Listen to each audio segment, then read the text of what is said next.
much for coming tonight. I'm so excited to be here with everyone and be talking about some drum corps. Watching that video, I've seen it every time. And hopefully kind of gets you guys in the mood. Typically at this weekend, it would be our first camp weekend. And as with everything else, it's very digital. But, you know, we do what we can. So tonight's evening, it won't hopefully go longer than an hour. So you're not going to be here for 5 hours if you're expecting a full-on camp night. But hopefully we can answer some questions for you, clear up a few things about our auditions, and get everyone hyped for the season. There's some really incredible things that have happened in our off season that I cannot wait to share with you and for everyone to get to experience the 2021 Troopers. I think that everyone is going to be really excited to see what is in store for this group, and I hope that each and every one of you can be a part of it. And on that note, I want to take a second and thank you all for putting yourselves out there and attending this session. I recognize a lot of faces and names that are coming through on the roster, and I think it takes a lot of guts to keep going and fighting for a position at a place like this. And we value those of you that come in multiple years, and we notice that, and we see the growth each year. And I just want to say congrats to those of you that are returning. And for those of you that are taking the first step to hopefully be a part of our audition, welcome, and thank you so much for considering our ensemble. To kick it off, we're going to go around the room and just kind of introduce our staff. I'll obviously start. My name is Lauren Teal. I'm the percussion caption head here at the Troopers. I've been with this drum corps since 2013. And I've seen a huge journey that this corps has taken, and I'm so excited to be in this year in particular to see kind of a completion of that journey that really started in 2013. My drum corps history is I marched at the Phantom Regiment in 2009, 2010, and then I finished my drum corps member time in 2011 at the Santa Clara Vanguard. I went to University of North Texas for my undergrad and Indiana University for my master's. And I currently teach adjunct at the University or Texas A&M Commerce and University of North Alabama digitally. I'm adjunct at both of those schools. I also work with the Green Brigade Front Ensemble at UNT and work remotely for Mililani High School in Oahu, out in Hawaii, big BOA band. And so kind of do a little bit of everything, but the gist of it is I love percussion and I love teaching. So thank you so much. The next person I'd like to introduce was a new staff member for us last year. Mr. Dan Seiler. I'm so excited he's on our staff, and I think he's going to bring a world of knowledge to what we're doing here at the Troopers, and I couldn't be more excited that he's here. Dan? Hey everybody, this is Dan Seiler. I'm in Sioux Falls, South Dakota. I help run Groove Pursuit and Independent A-Line, and we have a huge list of smaller groups, younger groups that happen at Groove. Yeah, this is my second year working with the Troopers. Previous to the Troopers, I was on staff at Phantom Regiment and the Boston Crusaders and Minnesota Brass. I've taught at River City Rhythm up in Minnesota as well. Currently, I'm at Augustana University in Sioux Falls and Dordt University and Northwestern College. They're little schools in Iowa, and I teach adjunct percussion there as well. I marched at the Phantom Regiment for 4 years. I marched at the Santa Clara Vanguard for 2 years. Yeah, and it's just really exciting to use all of that knowledge and really focus it into an area of expertise that I feel like I've always found a lot of love and passion about. And I really missed having a summer. It was crazy to not be doing the drum corps activity. So I feel like I have 2 seasons worth of stuff to do. So I'm excited to see the audition process pan out, and I'm ready to get on the road. So nice to meet you all. Talk to you soon. Yeah, the next person I would like to introduce is Mr. Mike Garcia. Hey guys, Mike Garcia. I am from Dallas, Texas. Drum corps history is the 07 Madison Scouts and then 8, 9, and 10 Phantom Regiment. And I actually marched with Dan and Lauren back in the day. Right now, I am CEO and co-founder of Strivebind, which is an online percussion education company. And this is going to be my 4th year with the Troopers. And like Lauren and Dan have already said, I'm just super excited about what next year is going to be, how interesting it's going to be trying to incorporate the virtual elements and the digital elements with having such a special experience this year. So glad to be with y'all. Great. Thank you, Mike. Our next person I would like to introduce is Mr. Bryce Freeman. Hello, my name is Bryce Freeman. This will be my 4th year with the Troopers Drum and Bugle Corps as a member. I also spent a year marching with Troopers on the snare line in 2013, which was Lauren's first year on staff. And then after that, I marched with the Santa Clara Vanguard in 2014 and 15, also on the snare line. I got my education from the University of North Texas. I have a bachelor's degree in music education with an emphasis in percussion, and currently I am the percussion director at Berkner High School in Richardson, Texas. Awesome. Thank you so much.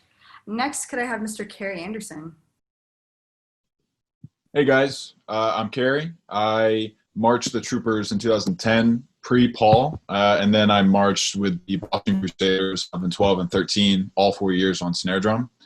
I also taught at the Boston Crusaders in 2015 and 2016 alongside Dan Seiler. I went to school at Radford University for my undergrad in Radford, Virginia, in percussion performance, and then Indiana University for my master's. Just finished up this past semester as well, and I did percussion performance there. And while I was up there, I was a snare tech for Center Grove in Greenwood High School. And yeah, I'm excited to. I was on staff last year, but like nothing really came of that. So hopefully we'll get some like drumming going this summer. Awesome. Thank you so much. Next, we have Mr. Webb Sheely. Hey guys, I'm Webb Sheely. I currently live in Denton, Texas. I go to the University of North Texas, currently still doing my undergrad. Marched the Troopers in the 2018 and 2019 seasons. Last year was my first year on staff, and like Carrie said, hopefully this year we have a little more than stopping in February. But yeah. Awesome. Thank you so much. Next is Mr. Isaiah McDowell. Hey, my name is Isaiah. I marched Crossman in 2015, then Vanguard 16, 17, and 18. I'm a bass tech. I currently go to UT Arlington, finishing up a music business degree. And then I also tech at local high schools around the area, like at James Martin High School and then Capel. Yeah. Capel was my high school back in the day. Great. Next, can we have Mr. Michael Swain? Hi. So I'm Michael Swain. I live in Orlando, Florida. I actually grew up in Groove, where Dan Seiler currently works, so go Groove. So I'm in Orlando. I'm finishing my undergrad at UCF. I'm also a performer and educator in the area, performing at Universal Orlando Resort and with the Orlando Magic Drumline. Yeah, for anyone from Dallas, I'm really sorry about the Dallas Stars this year. Full empathy from me, but my Lightning were due, and y'all are on the upswing. And that's all I got. Killer. Perfect. All right. Is Mr. Brennan Davis on the call right now? All right. We're going to go to the next. Can we have Mr. Michael Strange? Hey everybody, my name is Michael Strange. I'm from Chesapeake, Virginia, and I actually started in 2013 with Lauren's first year on staff in the front ensemble. And then I also marched Vanguard in 2014 through 2017. And I started on staff with the Troopers, and I've been there since 2018. I got my undergrad degree from Radford University in Virginia in percussion performance, and then went to the University of Alabama, Roll Tide, and got my master's in percussion there as well. Currently, I live in Fort Worth, and I'm the percussion director at Azle High School. Awesome. Thank you. And could I have Mr. Steven Stymack? Hi, everybody. I am a pit tech, and this is my 5th year at Troopers. I was also a member here from 2013 to 2016 in the front ensemble. I did my undergrad at UNT in music performance with an emphasis in percussion. I still live in Denton, Texas, and right now I tech for Birdville High School in Fort Worth, Texas, where I also teach private lessons. Awesome. Thank you so much. The next person I'd like to introduce is actually a brand new staff member, though technically not under the percussion umbrella. I do want to take the time to introduce him because we're so excited to have him. This is Mr. Jerry Leffner. He's going to be running the sound for us this summer. Hey guys, my name is Jerry. I'm from Denton, Texas. I'm currently an undergrad at University of North Texas, and I run sound up here for the North Texas Green Brigade. Super excited for the summer and hope to see you guys there. Awesome. So we're now going to shift gears over to our visual staff, and I think we have our visual caption head here. I'm really excited that Mr. Brian Ellis will be back on staff with us. He was actually with us in 2016, and the energy that he's bringing to the visual program, I think, is really going to elevate everything about what we're doing as a drum corps. I'm sure our program coordinator Tim Snyder will bring this up later, but you know, the troopers used to be known for their visual innovation and their excellence in that arena, and I think that what Brian Ellis and his team are going to bring is really going to push the core in that area. So I'm very excited to introduce Mr. Brian Ellis. Thanks, Lauren. Yeah, so my name is Brian Ellis. I am a high school band director in Kentucky at John Hardin High School. I started out my drum corps career actually with the drum corps that's not around anymore. Northern Aurora was the name of that corps, and I was a drum major for them. Spent some time working with Bluecoats back in the, it's been a little while, back in the 90s, I guess. And as Lauren mentioned, I was in the role of caption head, visual caption head in 16. Do a lot of judging on the Winter Guard level. I spend a lot of time down in Texas, where all you guys, or a lot of you all are from. So I do want to take just a second before I introduce someone else, and because I probably won't get a chance to talk to you a little bit later when you guys may have these questions. But this year our visual program is working on we've got a tier system set up, and we've got videos in the vault right now. You can access a lot of those videos, and there's going to be more information coming as we go through all the tiers. And the requirement for you as a member will be you will have to move through all these tiers. Like you have to move through tier 1, pass that assessment before you can then move into your tier 2 training. And our whole goal is to have a lot of this already taken care of by the first time we see you in camp. So we're all kind of talking a common language. So I'm very excited to have Calvin Lepetsky along with us, and I believe he's here. So I'll go ahead and Lauren, just introduce him real quick, let him say hi to you.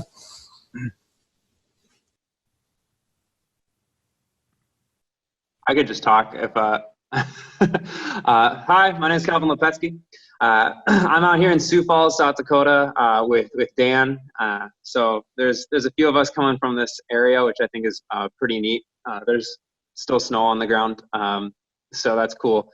I'm going to be helping out with the visual portion of the battery, and I'm really looking forward to that. I've worked with a few other drum corps in the same capacity, but I've also been on the music side too. Locally, I work with, I run Brandon Valley High School's percussion section, and I'm a middle school band director going into my 5th year. And so kind of my job around here is, we've got the only scholastic indoor program in the state, which is pretty fun. And we've also got, I write drill for a lot of like some of the independent groups and like Groove Pursuit, where Dan's at, and other groups. So kind of working as a choreographer and drill writer locally. I'm really excited to talk movement with you guys and make it happen, make you look awesome. So heck yeah, go Troop. Yeah, again, I'm very excited about the entire staff this summer, not just the percussion staff, but the entire team. I think there's a real synergy that's happening right now that, it's not that it hasn't been there previously, but what is going on right now is already so energetic and forward thinking. And I think that every one of us is going to feel a difference in the troopers this summer because of the folks that you're meeting and the ones that you haven't gotten yet to meet. So let's talk about the thing that most of us probably came here for, which is, what is the season? What is 2021? I know that's the burning question in everyone's mind. And I'm here to tell you that I can't give you the exact answer to that. But what I can tell you is that we as a corps, the troopers, are committed to do everything in our control to make that a reality and to make it a fantastic summer, and not just, a less than. Like anything we do, it will be an excellent experience. There are many behind the scenes conversations going on at the DCI level and the troopers level weekly to make sure that when we do come out, it's in a safe fashion and that it is successful for everybody. One of the things that I think is really exciting is that we just finished a weekend meeting all of the design team and caption heads together to really make sure that we're all on the same page and discussing what is the vision and the goal for this 2021 troopers. And We're going to get into that a little bit more later, but I just am bursting with excitement. Some things we can't share just yet, but they will come out very soon. And I promise you, when you see them, you're going to be excited. So all I'm going to ask is that you be patient with us in regards to the exact answers to some of these questions, and trust that your staff will communicate and be as transparent as possible as these answers become available to you, and that we are working to make sure that this is done the right way and the safest way possible. Again, I know there's going to be some announcements in the coming week from the greater parent company of DCI, and as we have our protocols in place, we will also be sharing those with you.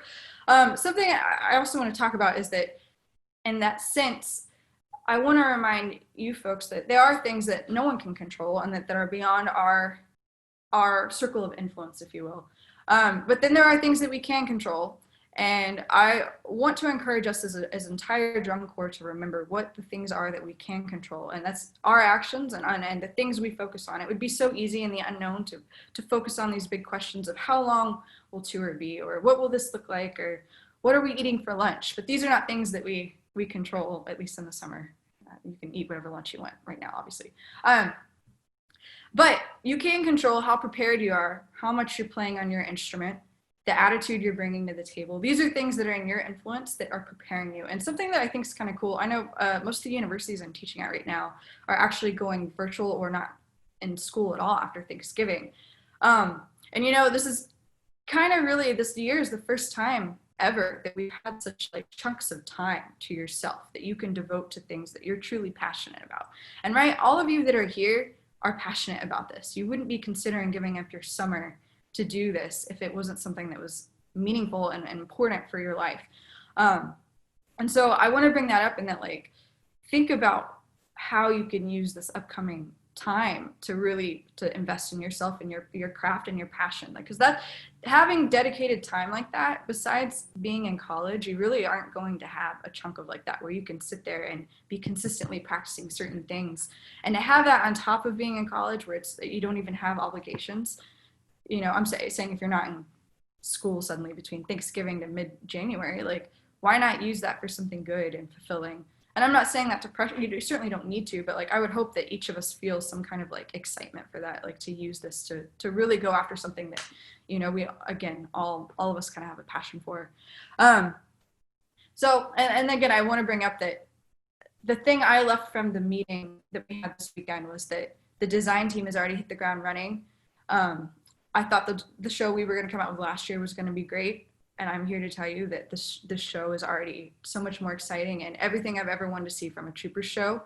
I think this is the show that people have been wanting for years. And I can tell you that they're already in the process of writing, and I think they've got 3 minutes of music already out there, which is killer. And for those of you that have auditioned or been a part of the group previously will know that's far ahead of any schedule we've ever been on, ever. Literally. And so I think that that's a great thing, and that kind of helps us come out of the gate swinging. And that is the plan, is to come out of the gate and make a splash. So I just want to again remind you, like, keep the faith and keep the focus on what can you control. So let's talk about that. Let's talk about the next hot topic, which is auditions. How are auditions working? I think everyone in this call more or less has gotten some kind of idea or communication about what the audition is, but I just want to make sure that we're all on the same page. This year we are doing virtual auditions. There will not be a live audition. As I said earlier, this weekend would have been our first camp. And here we are in a virtual fashion, as we've been all summer. So there's 3 tiers that we've set up for as far as like how to come about your audition. There's tier 1, which is just your straight up video audition, excuse me. That with that, you're going to get feedback from the staff, and then an answer, which we'll get to in a second. Tier 2 is the same thing. It's a video audition. On top of this, you're also going to get access to master classes that will be happening throughout the winter season. And the great thing about this is if like you can't attend one of them, they're going to be in the vault, and they will be for your disposal. You can use them and watch them whenever you want. Tier 3, the next level there, you're going to get the video audition, masterclass, and on top of that, you're going to get a one-on-one lesson with one of your staff members, just to really make sure you're feeling good for your audition. Something with the audition videos, just to make sure we're all on the same page. Once you've submitted your video audition, you have 30 days to get your video in. After that 30 mark, you will get a kind email from us reminding you that we are trying to get your videos. And the reason for that is we are trying to be very transparent and clear with where we are with spots. And on saying that, I do want to make sure everyone's on the same page. We did offer our 2020 contracts back to those members originally. We have those numbers back now. We know how many are coming back. And so from there, we have a certain amount of positions in every section available that for those sections, we will be calling back 2 people per open position. So again, the reason we want your videos sooner rather than later is so that we can make sure we can make the best decision based on your videos.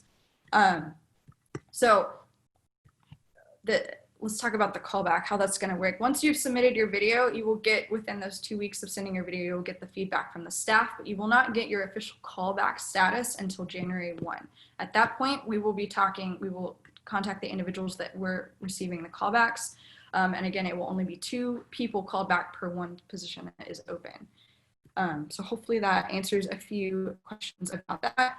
And then, I always get the question every year, what are you looking for in that video audition? And I want to be honest in the sense that our video audition is not any different than it would be any other year, in the sense that we're asking for the same things. We want to see a 1 to 2 minute solo because we want to see your musicality.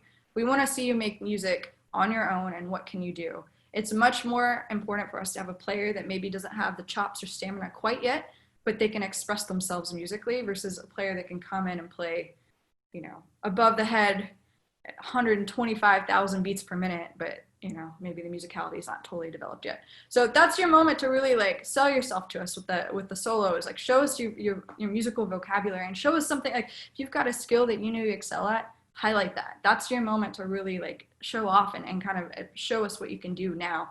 And then on top of that, for each section, it's kind of outlined on the website, but for each section, it's basically a set of basic skills. They're not specific exercises. We don't want our exercises. We want to see what you already know. We want to see where you are at this point in time.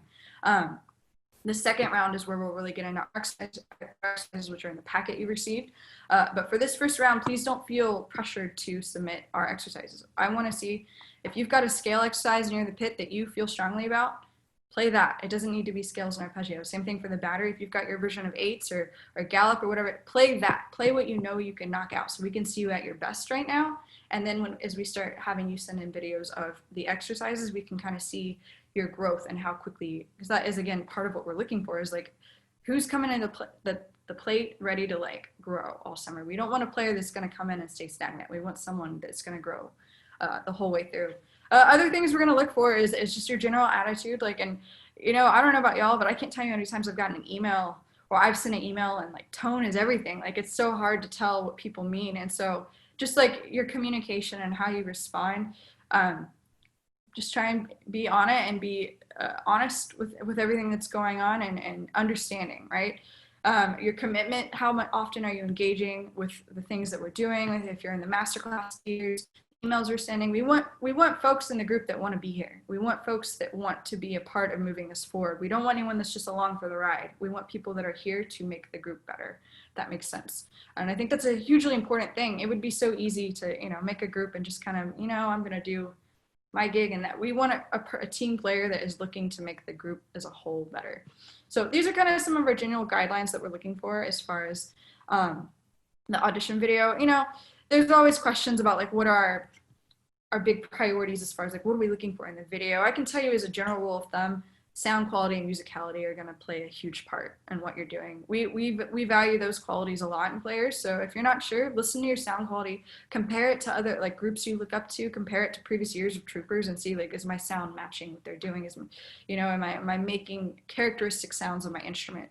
And then for the battery folks, as we get into the second round, there will start to be some visual audition videos as well that are coming. I know our new staff member Calvin is also making some instructional videos that are not so much for the audition, just as far as actually learning our technique, that will be specific to you. So those audition visual assignments will come out to you as we make our callbacks. And so the last thing I'll talk about with setting the group, we will be confirmed at the end of our first in-person camp. Right now, the goal is to have in-person camp in February. Like with anything this year, that is subject to change and is not in stone, but as of right now, that is the plan, and that's what we're going for. And so by the end of that first camp in person, we will have an entirely set line. So the next thing I'm going to kind of get into is like how to use the packet you received, what to do with that. You know, for most of us, we look at it and it's fairly basic. It's not anything crazy. Think of it as like one of those guided sketchbooks. You ever get those books that's like draw a house with your ideal background or what? It's just like prompts that gives you space to kind of explore your own creativity. That's kind of how these packets work. We don't need you just to play them straight up. We need you to play them forwards, backwards, off the left, off the right, with all 8 hands at once. As many variations and ways you can find to play it, the better. It's our language. We're learning how to speak our language. And for those of you that have been in the group before can attest to this, like every day, our warm-ups are not the same every day. We modify these somewhat simple exercises to keep you thinking and engaged and growing. Think about it like when you try and learn another language. Like I know I had to take like Spanish in high school. I had like very specific ways that I could say like, where's the bathroom? Donde está el baño? That's all I got. But if you asked me to say that any other way or interact with someone else, I couldn't do it because I was not fluent in the language. And that's how I think about with these exercises. There's a difference between like memorizing a pattern and being fluent in what you're saying. And so our goal with this packet is to become fluent in our language of music around our keyboards or our drums, whatever it may be that we're auditioning on. So I'm saying all this hopefully to encourage you to not just go with our variations and things, but come up with your own and bring them to the table. I love it when members post like, hey, I tried out this variation, check it out. And then everyone gets in and does that. Like we want that. We want this to be a tool. And I think as a teacher that teaches at the university level, I use that philosophy in my own playing. Like, when I have an issue that I'm working on, I take an exercise I'm familiar with and modify it to work on whatever skill or technique I'm trying to get out of that. And so I think that if you can understand that about our packet out of the gate, you're going to come in already light years ahead of, you know, the competition. So with that being said, I do want to turn it over to Dan Seiler, our battery coordinator, and let him talk a little bit about some battery specific things. But here we go, Dan. All right. Thanks, Lauren. I'm really excited to have a cohesive approach to percussion. So I think that that's one thing that Lauren and I have in common is we both teach at the university level. So I feel like I've experienced a lot of things with students your age, and I even know a few of you from when I was at UNT getting my master's too. So I feel like that's a good crossover. In terms of general playing requirements, we do want you to play with a relaxed approach and technique. We want you to look comfortable, but also in control of your sound and musicality.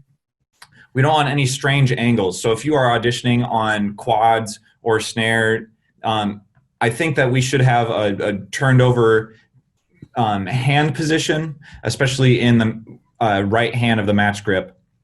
Some of the things that I really look for is just an understanding of the spectrum of dynamics. So you should be able to play absolutely soft. You should be able to have a solid tap sound. You should be able to play with big open rolls, fast rolls, an understanding of flam vocabulary, especially on snares and quads. And you got to be able to execute and bring the music to life. I think that's one thing that is not to our favor as marching percussion players. We've been able to be captivated by a full drum line at a warm-up lot. You know, I remember many, you know, regionals, Allentown, even 2019, I saw the Carolina Crown lot, and I was excited because I saw a group bringing energy. So if you can have that transfer over a camera, I'm really impressed by that. I think that's something that other groups don't look for. We want to see a really well done video in terms of your exercises, the tempos you pick. They should be tempos that are not just, you know, timing exercise at da-ga, da-ga, da-ga, da-ga, da, da, da, da. You know, I think we've heard players play that for a long time. So we want to see you push the limits a little bit. In the meantime, I would say practice things like Stick Control by George Lawrence Stone. I think you should play page 5 of that. I feel like that's something that is the standard for, you know, making decisions between players. If I see, you know, for the limited number of spots that we have, if I see 3 snare drummers that aren't quite sure what to do on the note after an accent, I think that that is something that is easily compared, and you can see that in a video. So I think that's something to just make a note of. And then I think show your musicality. Show that you really do love this and that you're excited to do something that you haven't been able to do for a while. So this is your chance to get back at it and really have an exciting drum corps season. I hope that covers it all. So yeah, thanks, Dan. Can I also have Webb talk a little bit about more tenor specific things that you guys will be looking for with the packet? Just how to encourage creativity in the rounds. Yeah, so for things like one-handed exercises, think about filling stuff in different ways, adding accents in different places, but also with the arounds, you can always do accents out, accents in scrapes, out scrapes. Really, you're limited by your own imagination for this kind of stuff. Think about the battery packet as like a blueprint, and then you modify it in any way you want. Think about timing exercises. You can down the drums, up the drums, 16th note timing. Any 4-drum combination that isn't impossible is up to you. Roll exercises, you can think about slow fast patterns, accents on, downbeats, upbeats, anywhere you can think of, playing stuff backwards. Also flam exercises, jungle patterns, and also accents in and out, stuff like that. Thank you, Webb. I think Webb said it really well in the sense of if you can think of it, we'll probably do it. I think that's a really good guiding point when you're coming up with your own variations at home. So again, I'm trying to bring this up in the sense like you should never feel like you've learned them all. I've been doing this packet since I was 18, which surprisingly was more than 10 years ago. And I still haven't found all the variations. I'm constantly learning new things from students and other players and teachers. And I think that you should never get to a point where you feel like you've mastered every variation. That this is a lifelong journey for all of us. It's something I used to do when I would experience a new variation. I would keep like a journal and a notebook of like, hey, I've never played Dunchucks backwards in the circle of fourths, and I can't do that right away. It was so like satisfying for me to like scratch it off. Like because again, it's just like one of those things like, oh, I can't do that yet, but now I can. Like that was really a great thing. And so like talk to each other and like, well, how are you doing it? Like and try and like inspire others to try different variations. Okay, next I would like to have Michael Swain talk a little bit about some bass drum specific audition things. Yeah, so for bass drums, just echo everything Dan said about musicianship, echo everything Webb said about just creativity within the packet. I think bass drums have a unique opportunity with timing exercises to explore some of that creativity in both dynamics and with stickings. So I strongly recommend all the timing exercises in the packet off the right hand, off the left hand, double it, just play with the stickings while maintaining rhythmic integrity, right? So timing is one of the big points of emphasis for bass drum here.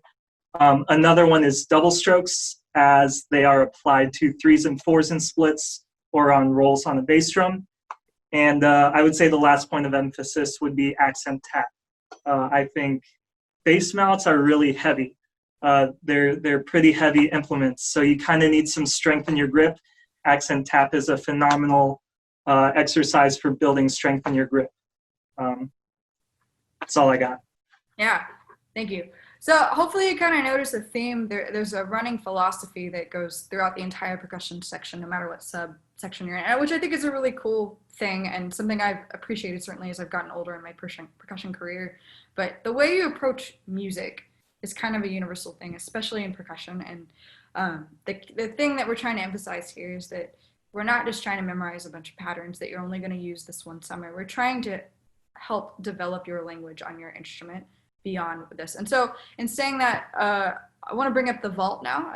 Hopefully most of you have checked this out as you've registered.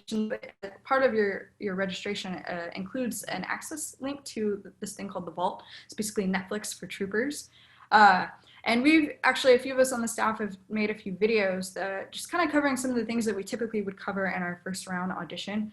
But I think the thing that's cool is you have access to all of them. And so let's say you're a tenor player and you've always wanted to hear about like some front ensemble stuff or vice versa. You have access to all of them. And I think you will notice like some common themes between the two sides of things. And I think it's a really cool resource that has kind of come out of this whole experience. Again, I think sometimes adversity creates new paths that are exciting and maybe beforehand wouldn't have been thought about. And this is one of those things that has come out of this. And I don't think this is just a this year thing. I think this is moving forward, something that we're going to continue to explore and develop. So please check out those vault videos. They're there designed to help you with your audition and as you come through and get ready for your callback. Okay, let's talk about the master classes. Like I said, if you register at the tier 2 or 3 levels, you will get access to these master classes that will happen maybe 2-3 times a month. And the thing I said about that, it's if you are not available for the time they're scheduled, they're recorded and you will have access to them. So I think that's a really great thing. Or if you want to go back and say like, oh, what did they say about, you know, like what's that variation? We'll release that information probably in the next 2 weeks of the specific dates that they are happening. But again, I want you to just keep an eye out for that. For contracted members that are in here, it is an expectation that you are in attendance to those because we are treating them essentially as a rehearsal. They are free for you folks since you are already members, but for everyone else, it is part of your audition. So keep an eye out for that email. It should come out soon. The next thing we're going to address is communication and how we are going to go about the season. For the off season, you're definitely going to get a lot of emails, and we have these Facebook groups that I'm going to add now to the group chat. Oh, sorry, totally sent that privately. So hopefully you got this in an email, but just in case, here is our group Facebook page for the percussion section. We would ask that everyone's in there, and then I'm also going to add the visual group me. I asked the all front and battery, so the full percussion section joins that because there are going to be some visual things for the front to participate in as well. So we need everyone to be in both of those groups. If you haven't done so already, make sure to join those. As we get closer to really setting our group completely, we will have a group me that will be our primary source of communication between the staff and group as we get updates and things. So that will become a little later, that will become our main source of conversation. So hopefully you noticed as we were going around and introducing the staff, something that I think is really exciting and was one of our initial goals back in 2013 is the incorporation and bringing back of alumni from the group. Hopefully you'll notice if you go look at the staff page, and not just on percussion, but in the brass and visual team too, there's actually a lot of staff members that were a part of this organization, and I think that's really important to have that perspective in here, and I think it's really exciting to have so many members come back and give back to the organization that they were part of. So I thought it would be cool to kind of hear just how that experience impacted some of them, and so I'd like to start with Mr. Bryce Freeman. Hello. Hey guys, hope y'all are doing well. So when Lauren asked me to kind of talk to you guys about what Troopers did for me as a person, I thought there's basically 2 different categories. Like, what did it do for me as a performer, and then what did it do for me as, excuse me, as like a working musician and as an educator. And as a performer, I thought, well, I'd say of the top 5 most nervous times I've ever been in my life, probably 4 of them were related to drum corps. And I think when I first got to Troopers is when I first really experienced that real performance anxiety and what it means to really be under pressure and have a lot of people looking at you and taking videos of you, and at quarterfinals you're in the theaters and stuff like that. And Troopers is where I really learned how to cope with that, and how it was when the staff sort of taught us different strategies on how to get good at being nervous and how to perform under pressure. And that carried with me, and I've used those strategies to this day. Even sometimes when I'm teaching and I'm not performing per se, but I'm teaching, I get nervous, and I still use those strategies. And then also as a musician, as a career musician, and as a musical educator, a lot of the different opportunities that I've had have come from being in drum corps, and the people that I know, both that I marched with, people that I have been taught by, and then people who I have taught. It's this sort of cyclical thing where we all get opportunities through knowing each other and having positive experiences with each other at the drum corps. And it continues to this day because, here I am teaching the Troopers after marching with the Troopers 7 years ago. Oh my God, that's so long. And so I can almost guarantee that if you get the opportunity to march here at the Troopers, you will experience some of the same sort of benefits, both, like I said, as a performer, will really teach you how to perform, will really teach you how to be a good musician, not just to a video camera, but to people in person. And then also the friends and colleagues and peers that you make in the organization and in drum corps as a whole will stay with you your entire life as long as you choose to stay in the musical scene. So that's what I got. Thank you, Lauren, for letting me talk. Awesome, thank you. Next, I would invite Michael Swain to talk a little bit about his experience. Yeah. So my first year with the Troopers was in 2012. That was my first year auditioning for the Corps. I auditioned in Cheyenne, Wyoming, which is about as Wyoming as you can get. So that was a great experience overall. Just kind of like Bryce said, a lot of it is the people. And I think the people and the membership at Troopers is kind of what ultimately made me, want to be a part of that. So 2012 was a pretty unique season because we got a new staff going into 2013. That included this current percussion staff that we have in place right now, and that also includes this new brass team that's coming in this season. And one of the things I think back on that season is just the whole Corps was kind of pulling in the same direction. And I think a lot of people who have experience in this activity can say that doesn't always happen. Ultimately, the most successful groups are the ones who are all pulling in the same direction and who's hungry. I think the 2013 Corps was really hungry, and we seized an opportunity as a result of that. So this year, I see the 2020 season, as a huge opportunity for this drum corps. So definitely something to think about and to be motivated by. And then I guess another thing about marching Troopers in 2012 is that motivated me to then audition for WGI for a group called Infinity Percussion. And I ended up spending 4 years on that bass line, and that helped me build a network within my local community. So that led to teaching opportunities, that led to playing with the Orlando Magic drumline, performing at Universal here in Orlando. It opened a lot of doors for me. So, I fully believe that this place, it's just great people, great opportunities, and Wyoming. Thank you, Michael. Now I'd like to hear from another Michael Strange. If you could tell us about your experience. Yeah, hey, can you guys all hear me? Good, cool. Yeah, so I started with the Troopers in 2013. I had originally started auditioning for groups, I think, in 2012. Carrie, actually, who's on staff, taught me in high school and kind of, showed me the ropes of what drum corps was and, how auditions and things like that work.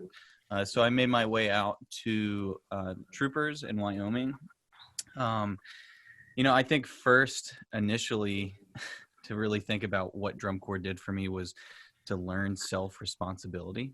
I had never flown by myself or, without my parents or a friend. And that was the first time it was like, all right, it's up to me to, find my connecting gate at the airport and things like that. But I think as well in that time of my life being very formative, I had no idea what I wanted to do going into college. And so spending that entire summer, I was a snare drummer in high school.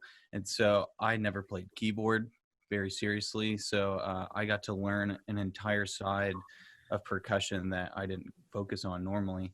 And that kind of drove me into the direction of, okay, maybe I do want to major in music.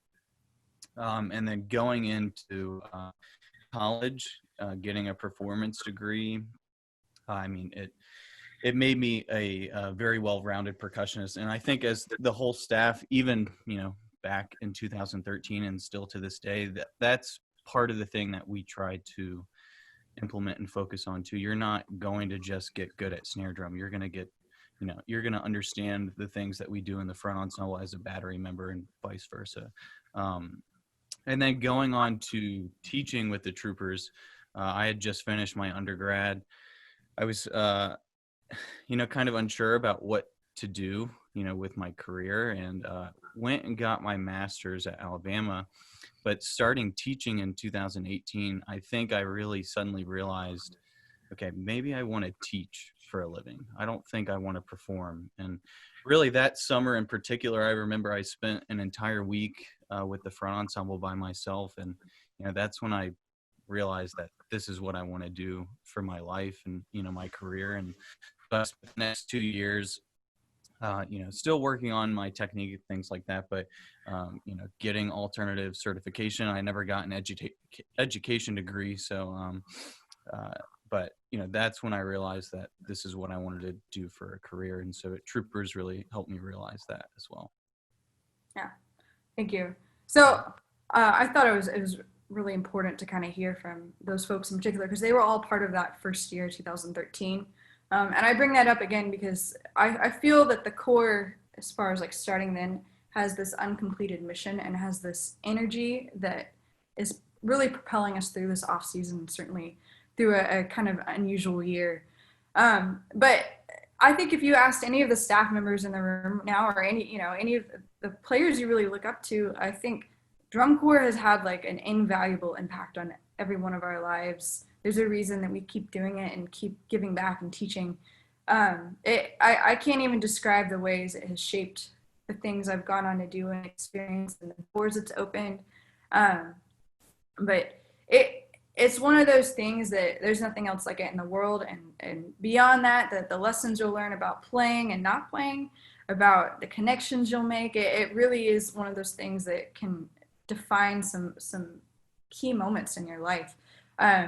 So, if you get a chance, take the time to send a message to somebody and just ask about their story, about like, what has this done for your life? And I bring that up because we don't exactly know what the form will look like this summer, but that's not going to change the impact that it will have on, your career, whether it's in music or not. I think that there's something to be said for like the experiences you go through working with folks and really working for something at that high of a level. I think it's always really cool to find out like who has gone down the life of drum corps and then gone on to do completely unrelated things or somewhat related, like the amount of like rock star drummers there are out there that like they have drum corps in their background, or you know what I mean. So I just think I'm trying to say that it's an important experience, and it's the reason that all of us are still here. Like our Mike Goff is the one putting it on for us tonight. I want to say, hey, he has given so many hours to this drum corps because of the same experience that he's had. So anyways, the next staff member I'd like to invite to talk is somebody that I think is one of the most inspirational staff members I've had the pleasure of working with, and I'm really excited to hear him share some of his thoughts. But Mr. Mike Garcia. Thanks, Lauren. Man, it's so incredibly inspiring just hearing the staff members not only introduce themselves and just see a lot of familiar faces coming back, but going through just this Zoom session, and there's multiple pages of so many students that are on this Zoom session. It lights a new fire, which is a new way of positivity kind of going into this next year, rather than, oh man, in times of uncertainty, we don't really know how to deal with that yet. And Lauren had touched on this a little bit earlier, of the concept of things that we can control versus the things that we can't control. And with everything going on with these uncertain times, we don't know what the future is going to look like, and we don't know what that's going to mean for a lot of us, but we have to focus on the things that we can control. And so I just wanted to take this opportunity to talk to you guys about that. And so I'm going to start by reading an excerpt out of an incredible book. It's called High Performance Habits by Brendon Burchard. Certainty is the enemy of growth and high performance. Too many people want certainty amid the chaos of the world, but certainty is the fool's dream and thus the charlatan's selling point. Certainty ultimately blinds you, sets false or fixed limits, and creates automatic habits that become predictable bad thinking and openings for your competitors to surpass you. The person who is certain is most closed to learning, most vulnerable to dogma, and most likely to be blindsided and overtaken by innovators. So I think you guys, first of all, just recommend the book right here, High Performance Habits by Brendon Burchard. And so what he talks about, certainty is the enemy of growth and high performance. right? We don't know what the future is going to look like. And I want to talk about things that we cannot control right now, whether you're in the group or you're auditioning for those last few spots. We can't control the future, right? Even if you make it and we're all set to go next summer, we have no idea what that's going to look like. We can't control the world, what's happening in the world, outside circumstances, current events, whatever is going on. And we certainly can't control other people's actions or feelings or intentions, right? Those are things that are beyond our control, but yet those are things that continually stress us. They put stress in our lives, and they give us, some feelings of anxiety because they are closing in on us, and then we don't know what to do with that. But I want to talk to you about the things that we can control. Well, we can't control the future, but you can control your present. You can control the attitude and the mindset that you have for the day-to-day, and you facing each day with readiness. Each day is a new day. You can't control the world and what happens in the world, but you can control your world. You can control your own mindset and how you can impact and influence others. And it has to start inside and intrinsically with what you think and what you're feeding your brain each day. And you can't control the actions of others, but you can control the actions of yourself and what you're willing to do to take action each day to build towards a greater reward. So what are 3 areas to achieve to control your life? The first is your physical health. All right. I think all of us can do a much better job just each day, even if it's a small action of getting some exercise. There are tons of online resources for exercising at home with no equipment, so no need to go out if you don't want to. And also eating the right things. Even the smallest changes can have a powerful impact in your body. So if you're taking a small step each day, can I eat something different or maybe a little bit healthier? Can I do 2 push-ups today because I didn't do 2 push-ups yesterday? And the next day, 1 more and 1 more. And before you know it, your body will end up feeling much, much better so you can operate at the highest efficiency. The second area of your life is your mental health. So fixed versus growth mindset. What are you feeding your mind each day? What are you reading? What podcasts are you guys listening to? Are you using positive self-talk to realign your thoughts? And I want you to really think about this because, again, in times of uncertainty, we can't control whether or not what events are going to happen, but we can control our thoughts. And that's what you have to use every single day to work towards your goals, to affirm and reaffirm your empowering thoughts multiple times each day. And the third area that you can control, pursuit, your pursuit and journey towards excellence. What road will you set in front of you towards achieving musical excellence and personal growth?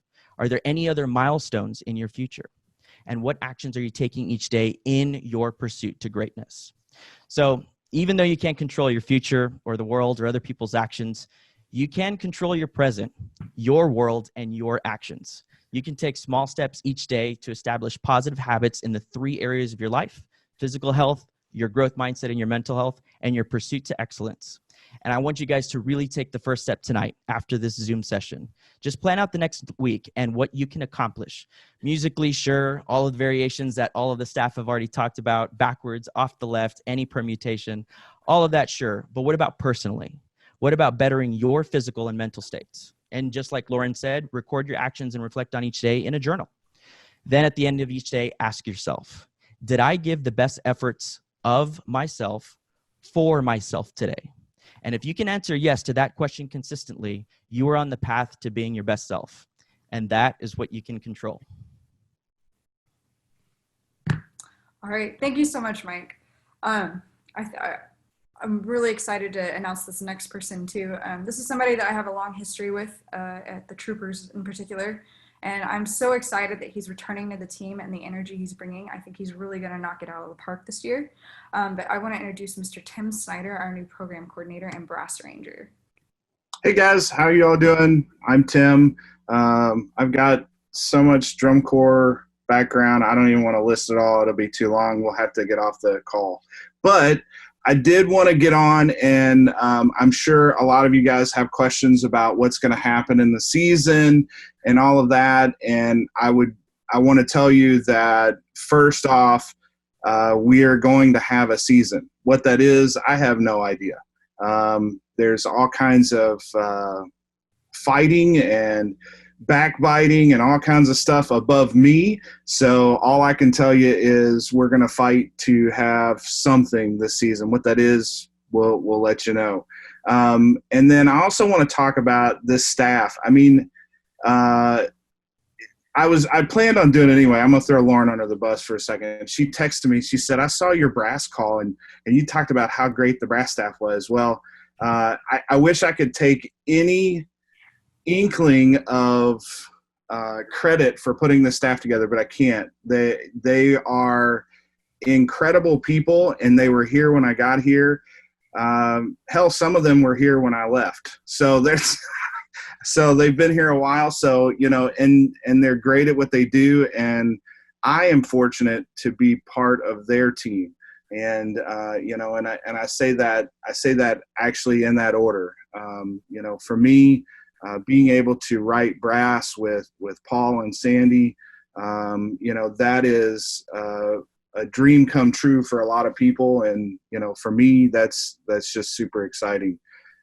In terms of hyping, that was on my thing. So hyping.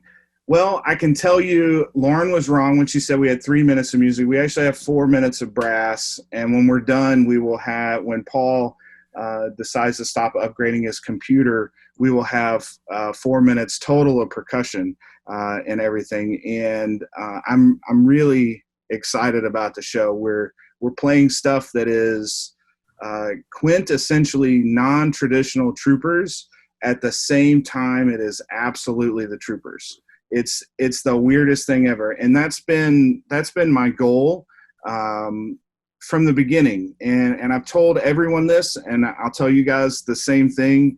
You know, my ultimate goal is to embrace who we were with who we can be. That's my motto for this season. So I'm always going to have an eyeball to the past. I'm always going to be looking at what it is that was done at the Troopers in the past and what we can do to be that again, but with current times. And, you know, Lauren touched on a little bit, the Troopers were innovative. They were innovative in a lot of things, you know, not just the visual aspect, which they were the first drum corps ever to do curvilinear drill. And that's kind of weird for people to hear that. But, you know, on top of that, they were the first drum corps ever to do a national tour, mainly because Wyoming's in the middle of nowhere. So you have to go national to go to a drum corps show if you're from Troopers. You know, and they were the first drum corps ever to film their rehearsals and work from their film. That I thought that was so interesting. And some of the biggest names in the activity have come through Troopers. And you know, it for me, it's an honor to be back here. And for me, it's one of those things that my ultimate goal is to put this drum corps on the map again.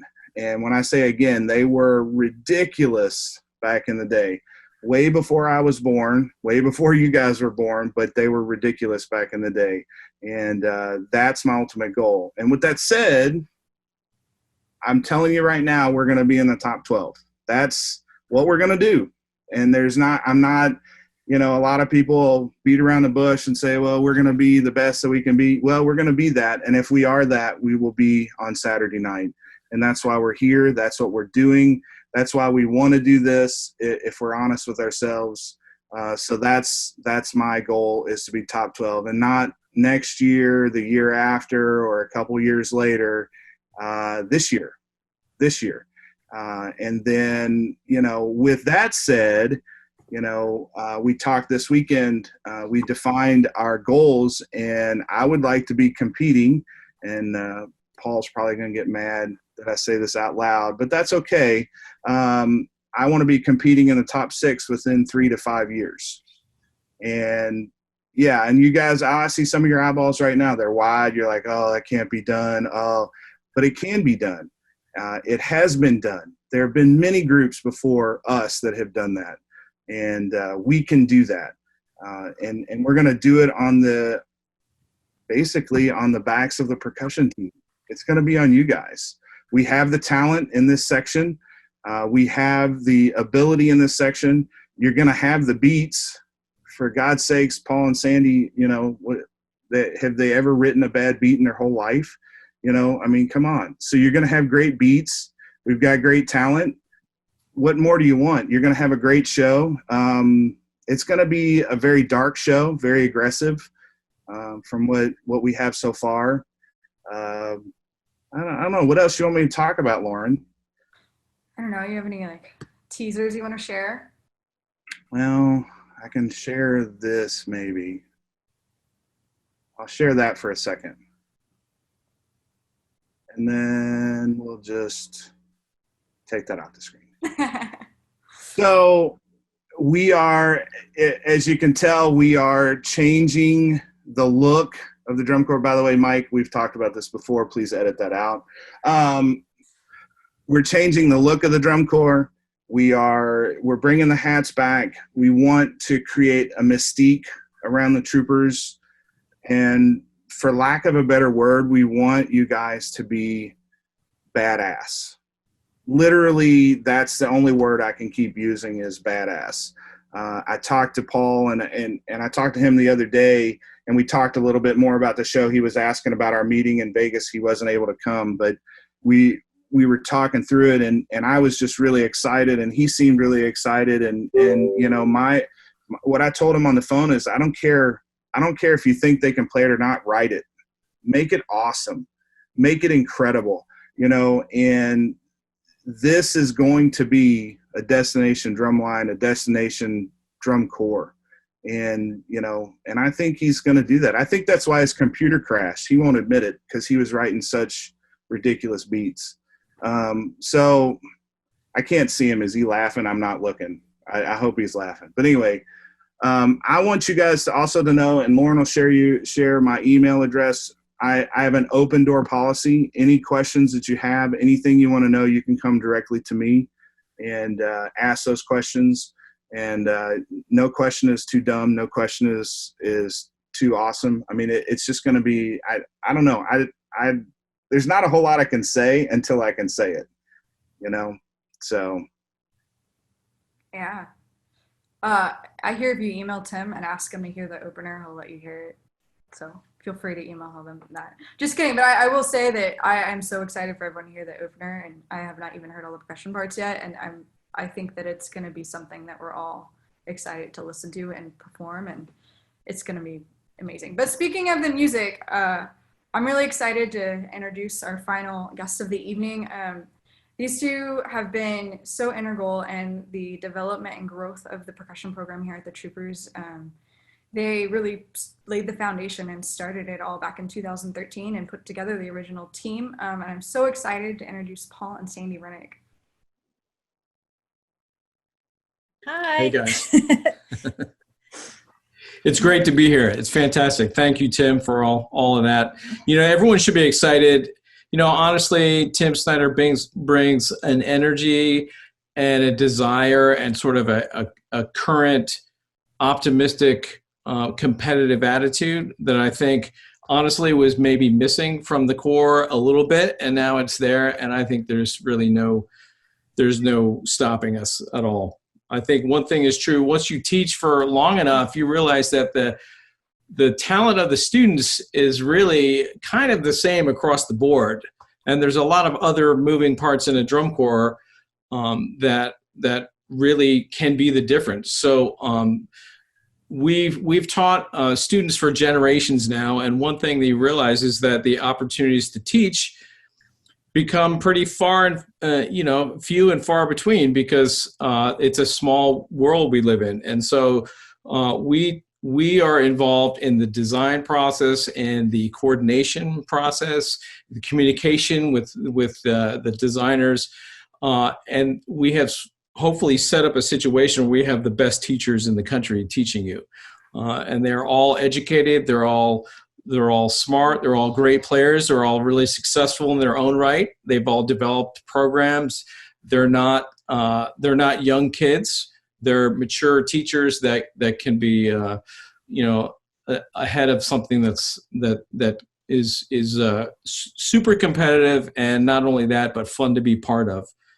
You know, in terms of the music is contemporary. It's got all the components that are exciting. It'll be, like I said, fun to listen to for the audience, but probably maybe even more fun to play than it is for any other reason. I mean, it's just a blast to play it. It fast and it's aggressive and it's got all the components that we're looking for.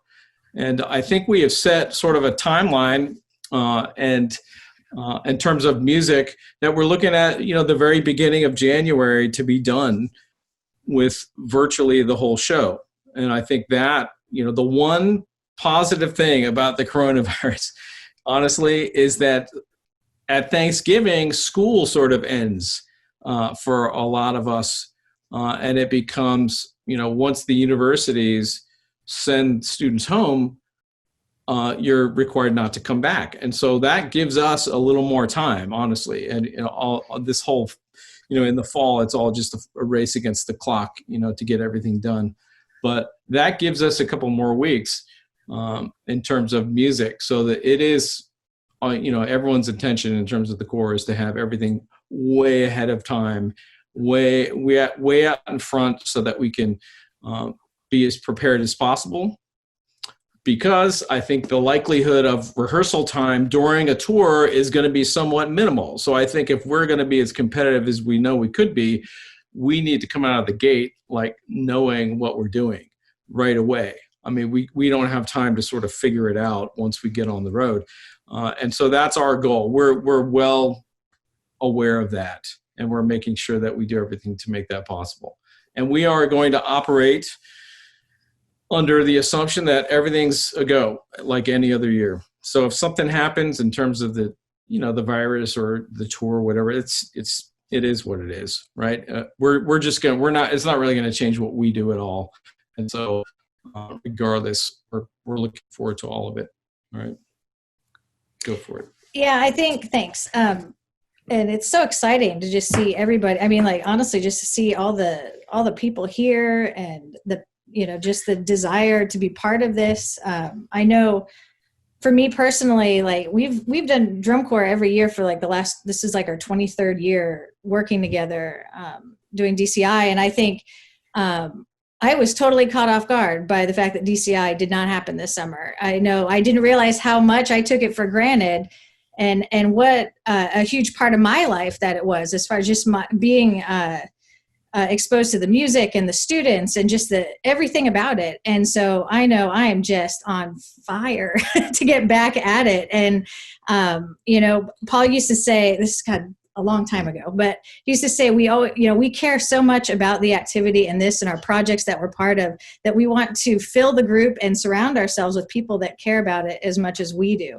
And so again, to hear just all the stories of the staff and the other teachers, it's just like, I've got goosebumps just thinking about like, God, like when can let's go, like, let's just put this together. And I know I was so fired up just hearing that Tim was coming back. And again, like just the passion he brings and the excitement, the energy, I think, again, I cannot wait for this year. And I mean, just hearing Tim talk about the tour and how we're going to have DC, like I'm on that train, Tim, you keep talking like that. And again, it's just, again, I just can't wait. I think that I get excited thinking about the first time when everybody gets together and we all hear like the music put together for the first time. I think it's going to be just absolutely thrilling and special, and I just can't wait to be part of that. Yeah, thank you so much, all. So clearly you can feel the energy that we're moving. I think that when drum corps comes back out of the gate, this is going to be a historic year, unlike any other. Everyone's going to be so juiced up, ready to be back. But on top of that, to have the staff that we do in place and the show that's being designed, I think it's just the triple threat and the right perfect storm to really kind of come out swinging. So I kind of want to end this before we'll go to a Q&A at the very end. But the thing I want to put in everyone's mind is like, it would be very easy to look around the room and see, 500 people for one spot or whatever it may be. But I think that's the wrong way to look at it. I think the theme for this summer, and not just for auditions, but for everything we're doing, is why not us? Why not me? It should be why I can do this. And here's why. Why couldn't we be top 12? Why couldn't we be competing for this? Why couldn't I be the one that makes that spot?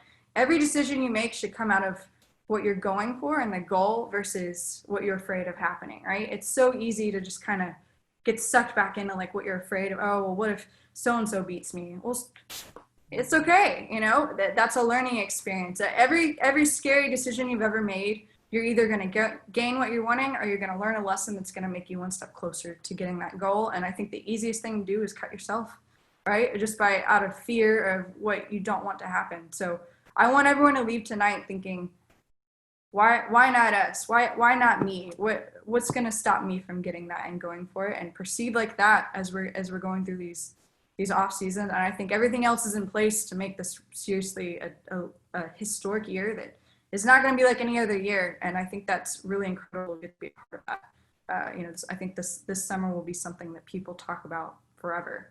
So thank you so much for everyone for coming on and checking things out. Please make sure, if you haven't already, check out the registration for auditions online. Again, for those of you in tier 2 and 3, we will be sending out stuff about master classes. But we're going to open it up now to Q&A. But if you are good, thank you so much. And I will see you hopefully soon on Zoom. And if you have questions, feel free to put them in the chat and we will start answering them. All right, thanks.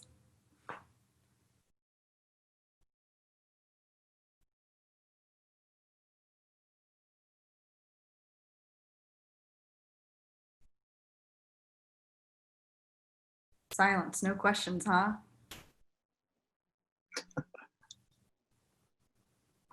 If you have a one-on-one question and you don't want to ask over the group, you're also welcome to email me. That's fine too. My email's on the website.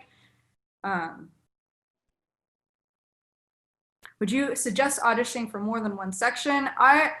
We're always looking for what the best spot is to place you. So I've got actually a good personal story about one of a really good friend of mine, Tanner. Auditioned originally for tenors and ended up in the front ensemble for xylophone. And so I think it's saying that if you are interested in more than one section, let us know. And, you know, if there's a place for you, we'll find it. And, you know, I wish we could take every single person that is on the Zoom call tonight, but it's certainly not going to be a negative if you audition for multiple, especially it being digital. It's not like a traditional where you split your time between rooms. Whoa, all right, they're rolling in. Is there a specific date audition videos need to be in? They are due 30 days from the day you registered for your audition. So whatever date that is, you have 30 days to get your video in. And then the next question was, when are auditions due? I haven't paid mine yet, so I can complete mine. So like I said, the sooner the better as far as getting our audition videos in, because by that January 1 deadline, we're going to start making our callback decisions. So if we get the videos in earlier, you're going to get a little bit fairer, more thorough read, I would say. What if we don't have access to our actual instrument, specifically drums? Should we just play in a pad? Our preference is definitely that you're on an instrument. If you have absolutely no way of getting onto an instrument, yes, a pad will definitely work in that sense. But we really would prefer to hear the sounds you're making on a drum. What would you say would be the best thing to work on overall for a marching bass drum? Isaiah, you want to take that one? Yeah, what was the question one more time? What would you say the best thing to work on overall for marching bass drum? Working on like timing exercises, what Michael Swain was saying earlier. If you have like just a stock snare packet, like that comes in handy on bass drum. It's transferable like directly, even though we're not playing all of the notes. You still need all of the same skills and techniques to play on the bass drum, right? And also doing a lot of independent stuff. So whenever it comes time to splitting, you feel comfortable playing one section of a part as opposed to a whole, right? Being able to play a different rhythm from your hands to your feet. That's what helped me playing bass drum and getting better at bass drumming. Yeah, cool. How about, okay, so I'm surprised this question actually hasn't come up sooner. About how many spots are still available? What I will say is there are limited spots in every section. I would say there's one section that has half their spots open at the tenors, but every other section there's maybe a handful. It just depends on which one. And the reason I'm not giving the specifics is just because there is a little bit of fluidity in that. Is we know what our set contracts are, but there are scenarios where maybe someone that is contracted ends up not being able to march. So we don't want to give you the number and then maybe a spot actually ends up opening up. So again, that goes back to it would be easy to play the numbers game and try and talk yourself out of auditioning, but I think in this world, it's always better to have the option and then decide versus not have the option at all because you just didn't give yourself the opportunity to go for it. And again, if you're here tonight, there's clearly the desire. So why not? You know, what's there to lose for going after it? Will this be put on the website to rewatch? I believe this will be on the Troopers YouTube page later. Mike Goff is giving me the yes, so that will be available for us to rewatch after this. If we're auditioning for front ensemble, do we have to use specifically Burton or Stevens in the video, or can we use our most comfortable grip? You can use whatever you're comfortable with. It's certainly a benefit if you can do both, but it's not going to get you cut if you can't either. We will, as we get further in the audition process, though, expect our vibraphones to play Burton grip. But specifically with your solo, we're looking to see what can you do musically, what can you say by yourself before we get with the full group. So that's the bigger priority, is like, show us what you can do, and if Burton's not in your wheelhouse yet, that's okay. That's not going to get you cut. Hey, what do I make my audition video with, and how do I send it? All video audition information should be on the website once you register, but you know, there's not a specific, like, you have to have the fanciest Canon camera ever and make sure you have Audio-Technica mics in every angle possible. You know, if you've got just your iPhone available, that's okay. We're not judging you on the fanciness of your audio equipment. We're judging you on your ability. Do you have a link to register? I've looked around but couldn't seem to find a link that works. Mike Goff, would you maybe hook us up with the audition link, please? Thank you. Oh, someone else already did it. Thank you, Drew. Great to see you on here. If you're auditioning for the front ensemble, should we record sections of us playing with both Burton and Stevens grip? That is definitely a benefit. If you demonstrate a little bit of both, that just shows us that you've already got that ability in there. But again, if you don't show us that, it's not going to take you out of the running. For a front ensemble, do you want us to focus on our instrument or be comfortable on multiple, and what would you recommend for versatility?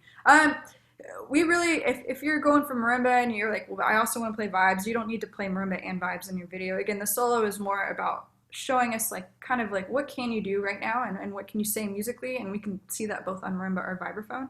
And you can play Burton on both instruments. You play Stevens on both instruments. So it's not required that you play on both. Is the packets being talked about just warm-up packets? Yes, that you've gotten at camps previously, yes. The real equation is, can Dan Seiler play eights? To be determined, I guess, when we get to live in-person auditions. We'll have a demonstration. For snare drum sticks, what sticks do you use? I think our arranger can answer that, but the PR2s are the exclusive stick that we use at the Troopers.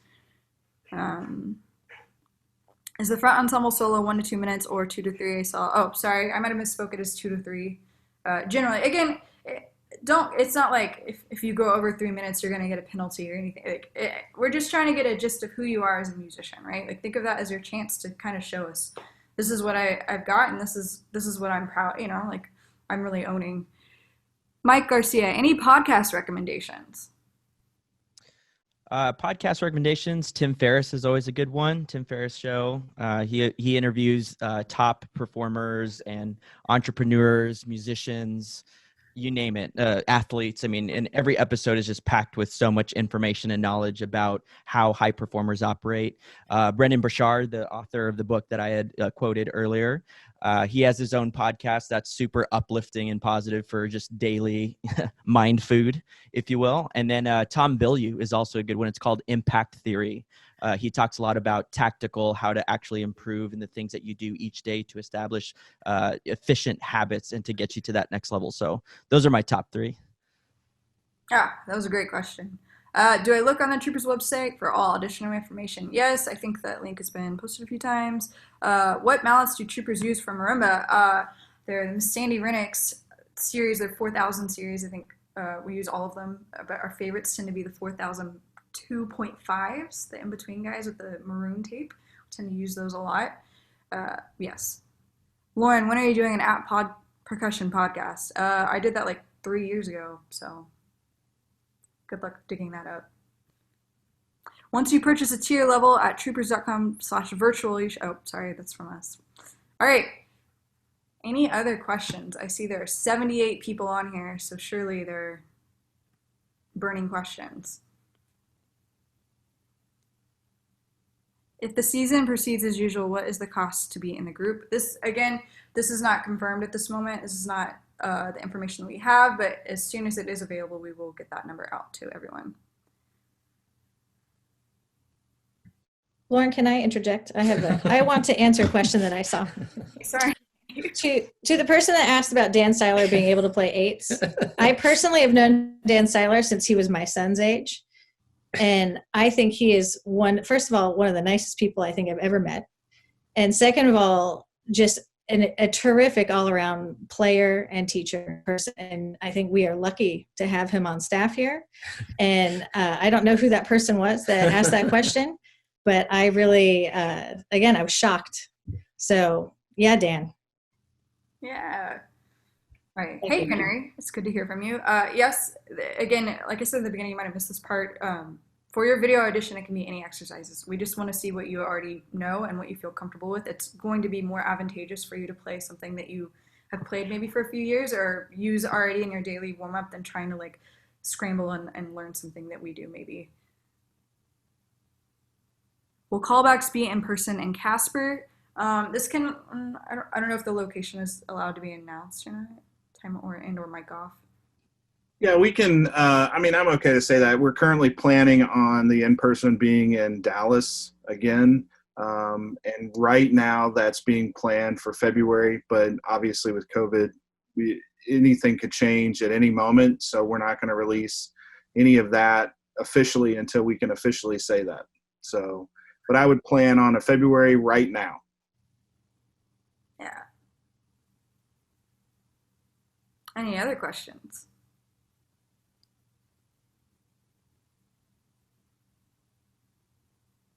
Any recommendations for front people who don't have access to instruments often? Yeah, you know, this has been the year of creative practice and figuring out creative solutions for unusual problems, right? I just finished a marching season teaching entirely virtual where all the students were at home, and of 12 kids, one had an instrument at home. So we actually ended up getting them to either create a cardboard version of their marimba or buy one of those banners that there's like 5 million versions of them now at this point that are available. Or you can even, if you want to drop a little bit of money, like we tried to have different levels, but you can buy practice marimbas or instruments without resonators. I think I just saw someone post something about a portable vibraphone that's like 2 octaves or something. It's like a gig vibraphone. But the gist of it is like you've got to be creative with what you've got, and if there's the desire, there's a way to do something. You know, like instead of thinking about all the reasons why you can't do something, think about all the reasons why you can. It kind of plays back on what I was talking about as far as like, instead of thinking about all the reasons why you won't make it or why we won't compete in the top 12 or top 6 or whatever, think about why you can and should, right? Like I think if you frame everything with that mindset going forward, you will find a lot of success in whatever it is you're doing, because you're going to finish knowing and feeling like you did everything within your power to achieve whatever it is you're going for. Where does the group usually train for the season? It depends on the year and which tour we're doing. So like when we have the East Coast tour or the Midwest tour, we typically start in Indiana. We do the West Coast tour, we're somewhere out either in Wyoming, Idaho, Colorado, kind of in that area. But it really just depends on where our season is going to be and what that's going to look like. So that information, again, will come out as we have our tour finalized. When does the season typically start? Typically for us, the full core moves in somewhere around May 21st, May 24th, and in the last few years, the percussion actually moves in a little bit before that, like a week early, starting around like May 16th, 17th. And for a few years, the percussion actually would move into North Alabama, out in Florence, which is the birthplace of the blues, fun fact, and there's a great Netflix documentary about that, if anyone's looking for some Netflix videos. But again, the year to year that changes, and certainly in a year like this, that is not really indicative of what we will be doing this summer. My biggest setback is speed in my playing. Any recommendations for increasing front speed? This is actually a really great question, and there's a video about this in the vault that addresses this specifically. But actually something I think I got from Paul Rennick is one-handers. Like I used to always use one-handers all the time just to kind of develop some stamina and really, from lack of a better word, chops. One of my favorite things to do, honestly, is to take green and do double stops and play the check with one hand and the other hand stays stationary and then flip. for some reason, something about doing 8th notes versus 16th notes it feels a little more manageable, even though it's the same speed more or less. And it also allows you to make sure that you're really going for it the same on both hands, right? How many of us have had like the issue of like you go to play stick control and your left hand is just making a totally different sound? I think by doing those double stops, you can really focus in on like how does it sound and are we getting the same sound from both hands, and you can kind of go for it equally.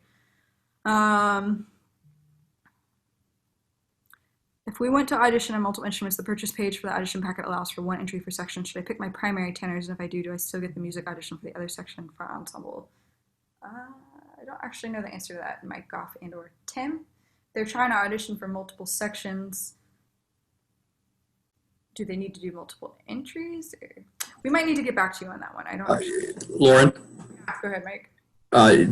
Because they're paying for the tier level, I guess once they're in, if they send a video audition on multiple, it doesn't cost anything extra once they've purchased the tier. So, I mean, they could submit multiple videos if they needed to.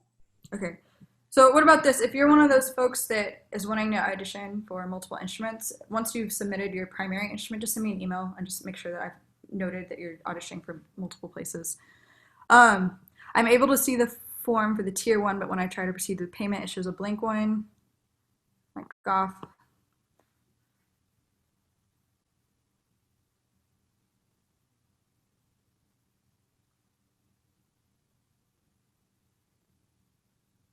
What was that question? Sorry, I'm able to see the form for the tier 1, but when I try to proceed to payment, it shows blank payment.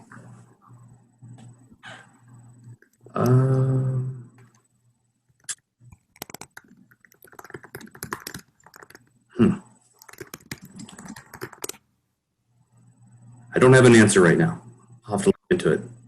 Goff is a mastermind of computer. He will get to the bottom of it. Drew, again, welcome, Drew. Isaiah, this one's for you. What exercises would you suggest for building stronger 3s and 4s on at a lower playing height? Or also, Michael. At lower heights, that's typically our piano. So we don't really go for strong 3s or 4s, I guess, unless you're talking about double quality, trying to get your double quality consistent. And that would just be like double beat, making sure every note after that first one is the same volume as that initial note. But if you're playing at a lower height, it should be more or less piano or mezzo piano, whatever the dynamic range is at that height, if that makes sense. Yeah, I'll elaborate on that as well, just build on it. Just the main thing we're going for at the low end is articulation, right? It's just making sure that you're articulating the rhythm without that influencing the volume, right? So one of my favorite exercises for working on doubles, I forget what it's called in the packet, but it's just straight 16th notes, and then it's just right, left, right, left for the first measure, inverted for the second measure, right, right, and then same thing off the left hand. If you find it in the packet, that's a phenomenal exercise to practice at piano or pianissimo, whichever volume you're really trying to work on. But I would say the main kind of quality to focus on is just articulation at the low end on bass drum. All right, Drew's asking, do we use wrist break or turn? I can answer this one for you. We treat it like a snare drum, so we're not turners. If you guys want to elaborate on that, Isaiah or Michael. Silence, overwhelming silence. Yeah, not much elaboration other than that. Just it should look effortless on bass drum.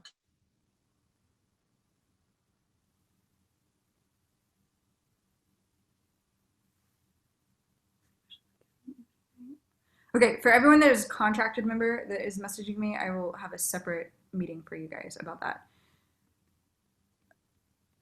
What is going to be talked about in the masterclass will be split off for the sections. There will be some section-specific masterclasses, but there are also going to be some full percussion ones that will kind of talk about a little more universal things as far as like practice approach, how to think about analyzing music and making decisions. There are going to be some like electronic things. So there's going to be a wide variety. And again, in the next 2 weeks, we'll give you a schedule of exactly what those are going to be and when they're going to be. Great question, Noe. Trayson, so I'm interested in auditioning for timpani and front ensemble, but if I remember correctly, you have a timpanist contractor already. Would you recommend still auditioning for it?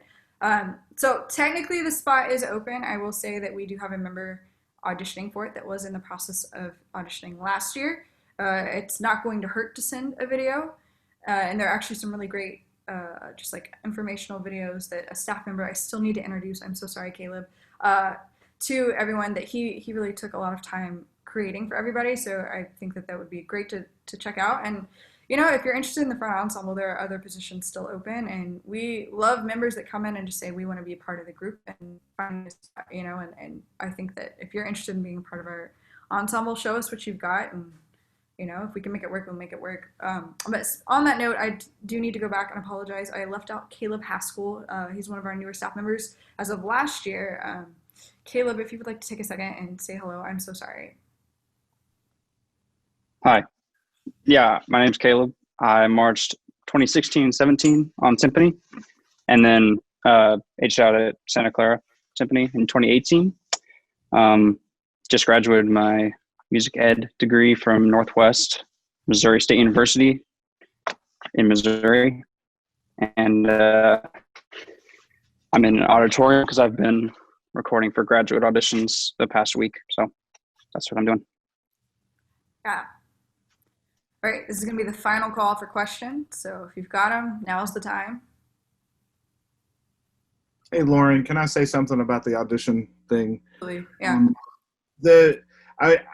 A lot of people won't tell you this. I'll tell you the truth about it. We're not trying to just get you guys in and take your money and all that kind of stuff. And, you know, we want to educate you guys. But the big thing I will tell you is in any other year, this might not ring true. But if you are here and you're working for it, there might be a position for you, because anything can happen. There may be an overseas member and the federal government decides that we can do drum corps, but no overseas people can come in.